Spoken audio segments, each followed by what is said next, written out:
In this tutorial, I want to show you how you can remove the background of an image in Microsoft Excel. So here we have an image of a dog with a blurred background. To remove the blurred background, we can click on the image, and then from here go to Picture Formats, and then from here click on Remove Backgrounds. As you can see, Excel kind of tries to guess on what background to remove, but you have to work with mark areas to keep and mark areas to remove to really get it to do what we want it to do. So I'm going to click on mark areas to keep because I want to keep the whole image of the dog. So I'm going to kind of mark right here.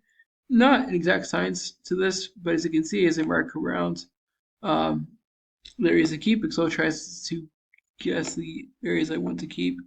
It's not as good as like a photo editing software, but it can get the job done for what you're working on. Now mark areas to remove.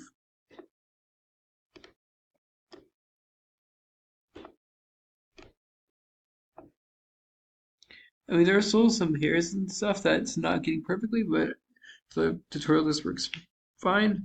And keep changes. As you can see, the image of the dog is mostly has the backgrounds removed.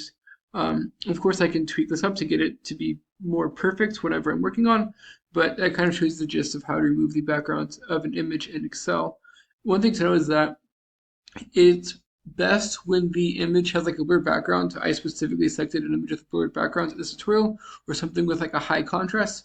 Um, if you have an image with a lot of things going on, and you want to remove just one thing, it can be a little bit tricky. But that's it. I hope you found this to be helpful. If you did, like, subscribe, comment. Thanks for watching. Have a great day.